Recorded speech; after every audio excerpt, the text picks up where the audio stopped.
These companies are really playing in our faces. One of the most alarming things I was reminded of this week in preparing for this video is that companies do not always have to hide the truth from us. Sometimes the law hides it for them. It's one of those things that you know in the back of your mind, but when you start researching and you get to digging and you keep seeing the same pattern over and over, it's like, what the fuck, man? The label on these products are not there to tell you the truth. The labels are there to tell you what the companies are legally required to say. And that's it. And once you understand the difference, grocery stores start looking real, real different. A lot of us assume that if a company lies to us, somebody is going to stop them. The FDA, the FTC, a lawsuit, maybe even a warning label, shit, something. I'm going to admit, I already knew that assumption was shaky, but here's what I learned while preparing for this video. The deception is not happening outside the law. Matter of fact, in many instances, the deception is protected by the law. My most recent video is titled Coca-Cola Thinks We Dumb. It's about what Coca-Cola expects us to accept. Coca-Cola's secret formula is one of the most famous trade secrets in the world. But that video sent me down a rabbit hole, leaving me with even bigger questions. Because the gag is not just that companies hide things from us. I think we know that. The gag is that the hiding can very well be legal. Now, if you're an attorney or you somebody who already studies the legalities of things, shh, be quiet. Today, I want to do a follow-up to that video that I did 2 weeks ago. So join me as I perform a cultural autopsy on the legal architecture of deception. The vague words, trade secrets, that fine print, them loopholes that allow companies to make us feel informed while keeping us functionally in the dark. Basically, words like healthy and natural, we know they're not always promises, and at times they can feel like outright lies when it comes to legal interpretation. If you're not new to this channel, I have spoken about how me and legal interpretation be fighting. Whether I'm digging into something that has legalities connected to it or simply in conversation with one of my many attorney friends, we be beefing. Legal interpretation so very often gives lies by omission, lies by random interpretation. And anytime that happens, what I see in my head are lies that get to stand there with a straight face because somebody then found the right loophole, the right definition, the right exception, or that infamous technicality. And to me, that still gives bold-faced lie. I don't care what loop-de-loops y'all try to weave it through. Now, the law might not classify it as a lie. A regulatory body or agency might not classify it as a lie. And a court definitely probably not going to classify it as a lie. But as a consumer, or as I like to refer to myself when I'm in conversation with my attorney friends, a regular civilian, as a thinker, as a person trying to understand what I'm putting in my body, it can absolutely feel like a lie. But here's the gag. Some of these lies, they legal lies. That's the mind fuck. I got one question for these corporations. Why the fuck you lying? Why you always lying? Now, the FDA wants to see it as a shield, but today we gonna autopsy the law that actually act as just a curtain. The question I want us to ask throughout this whole video is, how is this allowed? I ask that you work really hard at not flattening this whole thing to things like, are companies bad? Are labels misleading? Is natural fake? But instead something like, how did the system make this legal? Welcome back to the dissection table. I'm the Ignant intellectual. My birth certificate says Zarandrian. I'm a writer, a storyteller, and a masterful facilitator. I'm also not done. There's more to discuss about these corporations and their legal lies. This is a space for us to think about our thoughts. It's also an online home for thinkers. Today, we are performing a cultural autopsy, specifically a systemic cultural autopsy on the legal architecture of deception, because these corporations be deceiving us. We going beneath the label, beneath the marketing, and straight into a space called the proprietary veil. Because if you like me, you felt some shit just ain't right when you look at these products, but you haven't had the framework to articulate why. Today, let's look at the why and let's look at what allows it. In an autopsy, I do what autopsies do. I dissect. I take something familiar, I open it up, and I examine the beliefs, the systems, the incentives, the assumptions that are hiding in plain sight. In every cultural autopsy, there is a body on the table. Today, the body ain't Coca-Cola. Coca-Cola was a doorway in my last video. Today, the body is the machinery that makes a Coca-Cola possible. The legal architecture that allows corporations to use secrecy, that vague-ass language they love, marketing psychology, and that half-ass disclosure to shape what we think we know. More specifically, we're looking at the world of trade secrets. Natural claims, that healthy stuff, flavor and fragrance categories, puffery, and that fine print. Most of us know that every single one of these things are not automatically illegal. But that's the actual point. A lot of this stuff works because of these things called technicalities. They're technically allowed, they're strategically vague as fuck, or they're difficult for ordinary people to challenge. Regular, degular civilians like myself. And I like to consider myself a smart ass nigga. But sometimes the stuff, the fine print, what? It's kind of like these job postings I was looking at the other day that kept saying competitive pay. Meanwhile, in my mind, I'm like, competitive with who? Poverty?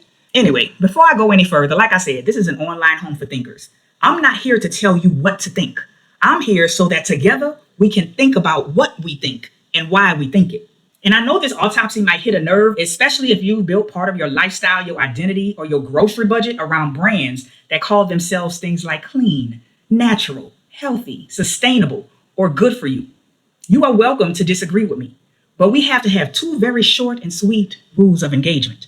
Rule number one, no drive-by disagreement, meaning you can't watch 3 minutes of a 20+ minute dissection and act like you have seen the whole body.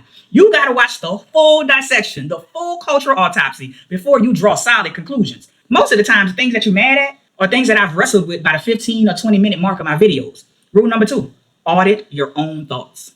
If you have a thought, cool.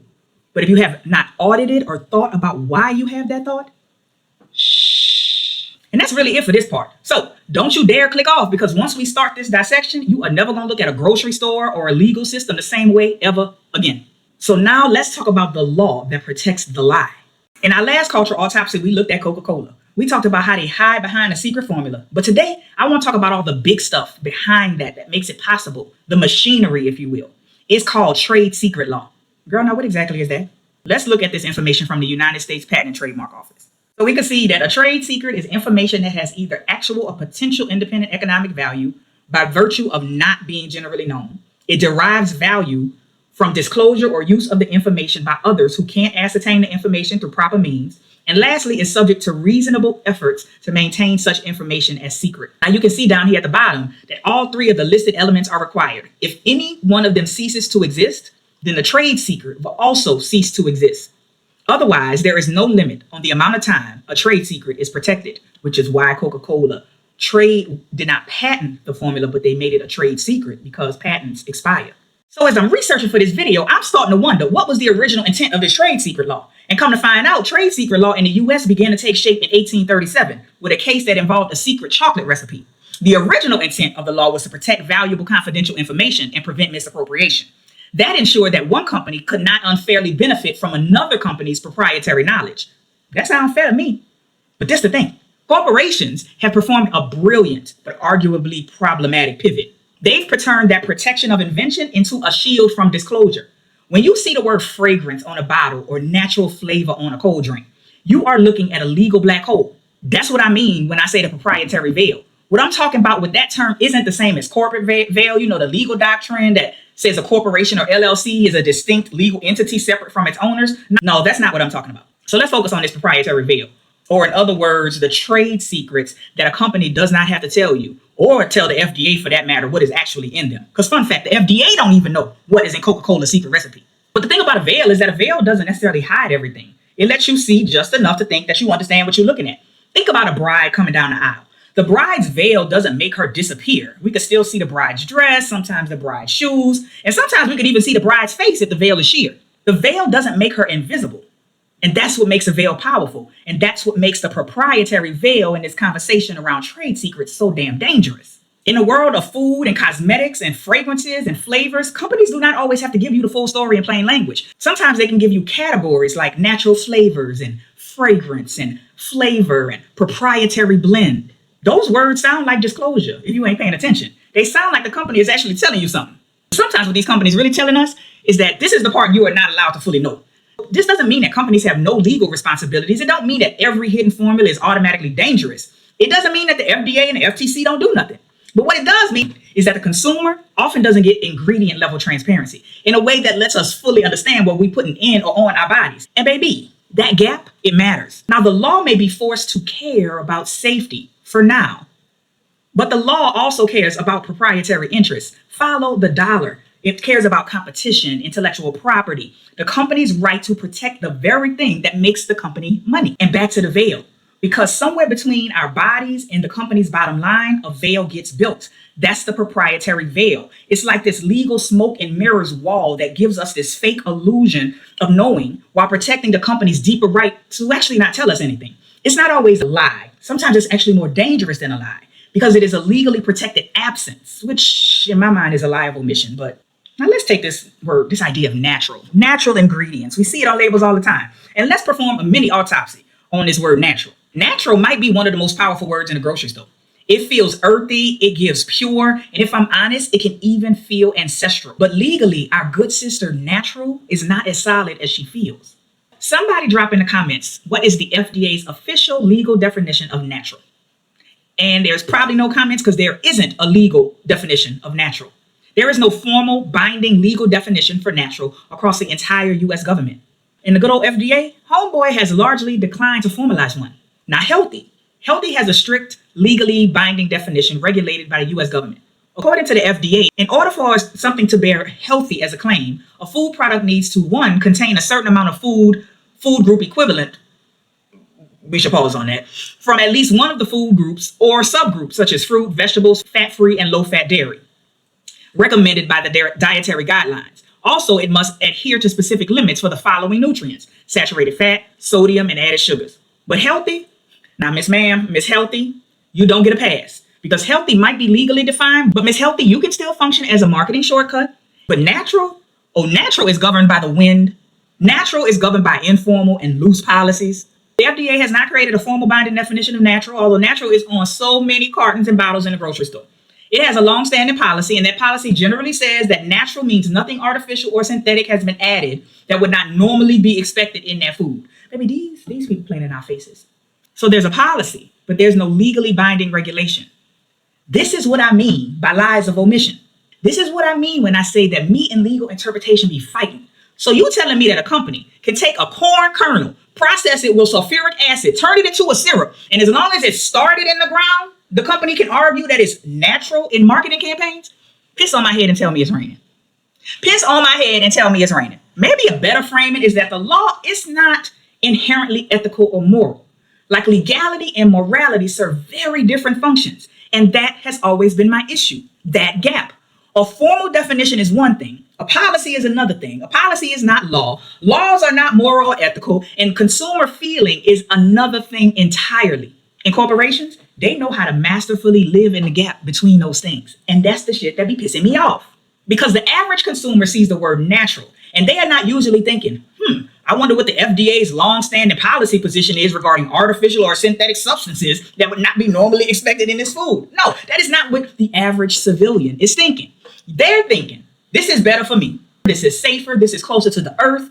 It's not like that other processed stuff. And so they wind up buying this stuff that say natural on the label. And this brings us to a legal concept that I learned about while researching for this video. Puffery, the ultimate legal exaggeration in advertising. They playing in our face about puffery. Because basically puffery is when a company makes one of them vague and exaggerated and subjectful and them boastful claims like world's best coffee, nature's finest, the ultimate clean. And the law treats these types of claims differently because they're not specific factual promises. And when we see stuff like lowers cholesterol by 30% or contains 0 grams of sugar, it's the very vagueness of the puffery claims that becomes their protection. And the next part that I learned is what takes me out. The law assumes you won't take it literally. The law assumes that a reasonable person wouldn't actually believe those claims. So let me be clear, because I hate to be taken for a fool. And this feels like the law takes me for a fool. And in moments when it's successful, I feel like a fool and I feel like that the law is right. The law literally assumes we are smart enough to know that they are lying, so it lets them lie.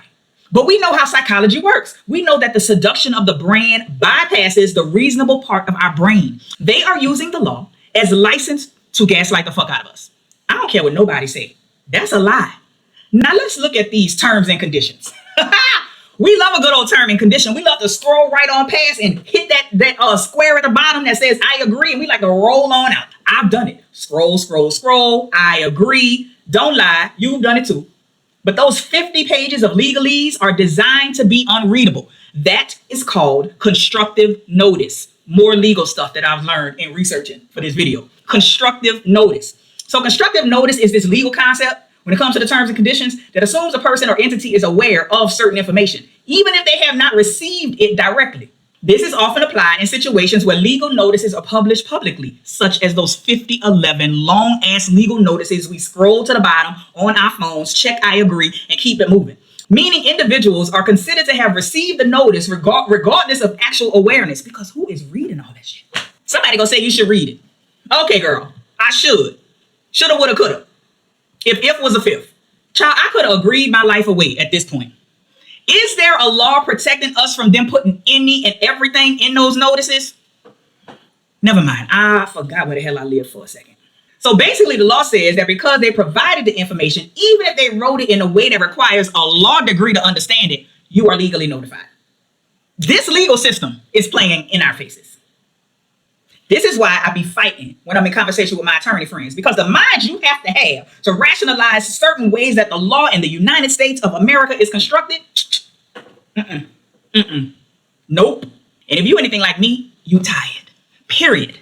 It's not like if I disagree, I can continue on with whatever it is that I need to do. These companies are using language as a weapon of exclusion. They are creating legal architecture where your consent is manufactured through your literal exhaustion. Because I be tired, pure D fatigue. Bitch, fine, I agree, click. Because my question to these companies is, was that at all meaningful consent? 47 pages of legal language written in a voice that no ordinary person uses. Because this is why I keep coming back to the concept of the architecture of this whole thing. Because architecture ain't just the building. It's what makes the building possible. It's not about Coca-Cola per se. Coca-Cola is just one example. The legal architecture of deception makes it possible for these corporations to say, we told you, while knowing good and goddamn well, they told us in a way designed for it not to be understood. So where does this leave us? If the law allows the lie and the proprietary veil hides the truth, are we as consumers just victims? What? Bro, what are you talking about, man? In my mind, the answer is absolutely the fuck not. The one thing a liar fears more than a lawsuit is a thinker, especially a thinker who know how to read the room. And by room, I mean the grocery aisle, the beauty aisle, the supplement aisle, the app store, the checkout page, the subscription screen, the back of that damn bottle. Capitalism thrives off not being honest. And once we know that, we become harder to seduce. Even proprietary label is a confession that they don't think we brilliant enough to handle the truth. So let's just prove them wrong. The legal architecture of deception only works if we remain part-time thinkers. But we don't do that over here. This is a home for thinkers. We think about our thoughts. So I want to hear from you in the comments. What is one product or brand or label or app like clean beauty product, green cleaner, snack, maybe supplement? For me, that'll be a protein drink. What's one that you always felt was too good to be true? Drop it in the comments. Let's look beneath this proprietary veil together. And if this is your first time here, welcome to the Autopsy Table. This is an online home for thinkers. We do cultural autopsies here. We dissect the familiar, we examine what is hidden in plain sight, and we practice thinking about what we think and why we think it. So if this video made you pause, go to the video that led me to this video. And that is my cultural autopsy on Coca-Cola, the secret formula, and what we are expected to accept from Coca-Cola. And if you want more dissections like this, you can check out the full cultural autopsy playlist on this YouTube channel. Pick your next rabbit hole, y'all, because there's a lot of videos. Go down, pick your own rabbit hole. I'm the Ignorant Intellectual. Audit your thoughts, stay brilliant, and for heaven's sake, read the back of the bottle. Peace.